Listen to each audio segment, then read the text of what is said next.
مگر یہ جو عمل ہے یہ پرانا عمل ہے اور قدیم زمانے سے آ رہا ہے۔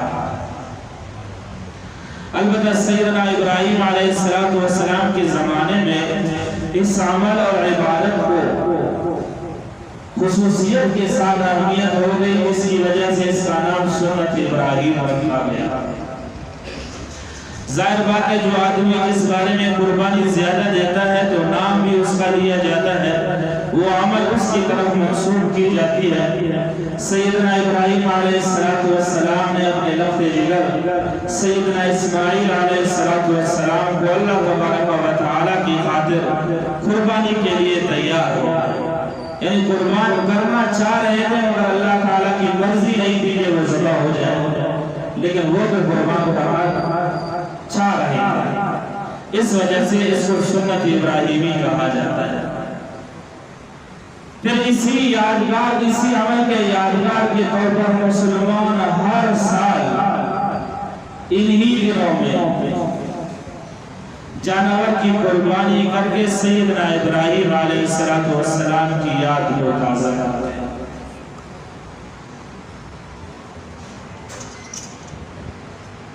کسی اطاعت گزار مسلمان کے لیے اس قربانی میں ایک سبق تو یہ لکھا گیا ہے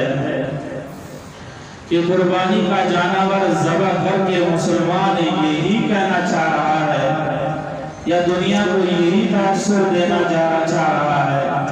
یا اپنے آپ کو یہی سمجھانا چاہ رہا ہے کہ رب مال اور دولت کی محبت میرے دل میں نہیں ہے، جو کچھ ہے وہ آپ کے لیے قربان کر دیتا ہوں۔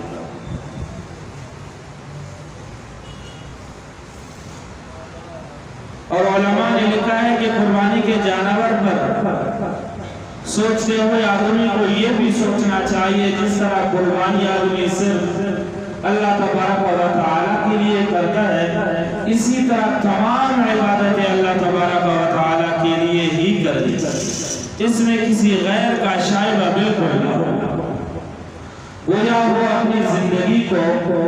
اس آیت کا تفسیر بنا دے کہ ان صلاتی و نسکی و محیای و مماتی للہ رب العالمین،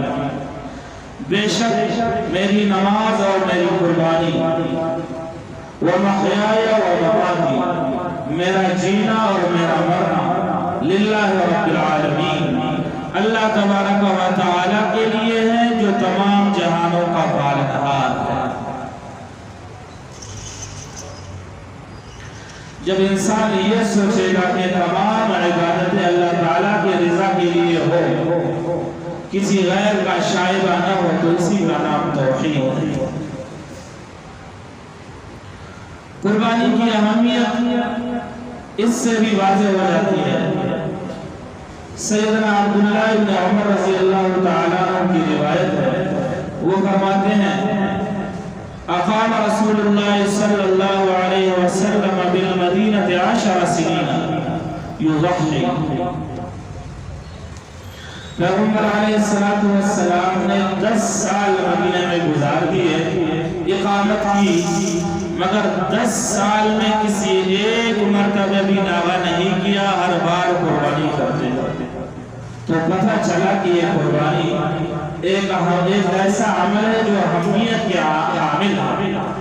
اس کو نہیں چھوڑنا چاہیے۔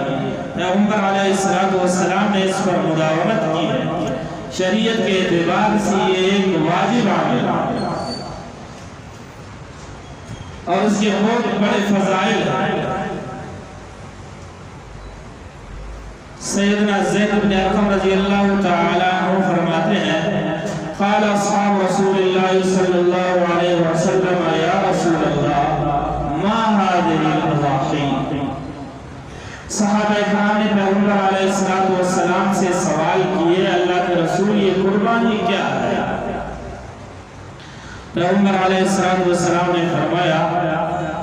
سنت ابیکم ابراہیم، میرے یارو یہ قربانی کا عمل تمہارے روحانی والد سیدنا ابراہیم علیہ السلام کی سنت ہے، سنت ابیکم ابراہیم، اس کی سنت ہے۔ پھر صحابہ اکرام نے پوچھا اللہ کے رسول فما لنا فیہا یا رسول اللہ، اللہ کے پیارے پیغمبر ہمارے یہ تو سیدنا ابراہیم علیہ السلام کی سنت ہو گئی، ہمارے لیے اس میں کیا ہے؟ فرمایا بِكُلِّ شَعْرَةٍ حَسَنَةٍ، اور ایک بال کے بدلے میں ایک نیکی ہے۔ اور اس جانور میں اتنے زیادہ بال ہوتے ہیں کہ گننا مشکل ہوگا، اور ہر ایک کے بدلے میں ایک نیکی ہے۔ پھر صحابہ اکرام نے سوال کیا، فَالسُّوفُ یا رسول اللہ، اللہ کے رسول بال کے بارے میں تو آپ نے ہمیں بتا دیا، اب اون کے بارے میں بتا دے کہ اون کا کیا معاملہ ہے؟ فرمایا بِكُلِّ شَعْرَةٍ مِّنَ الصُّوفِ حَسَنَةً، اون کے ایک بال کے بدلے میں اجر و ثواب ہے۔ اور اگر آدمی اندازہ لگائے اور فکر سوچ کرے،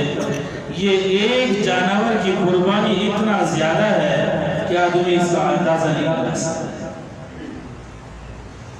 اور ہماری حضرت عائشہ صدیقہ رضی اللہ تعالی عنہ کی روایت ہے، وہ فرماتی ہے پیغمبر علیہ السلام نے فرمایا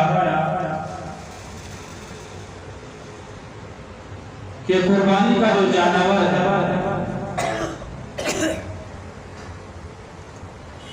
یہ قربان ہونے سے پہلے، اس کے خون زمین پر گرنے سے پہلے اللہ تبارک و تعالیٰ کے ہاں ایک مخصوص مقام تک پہنچ جاتا ہے، یعنی اسے شرف قبول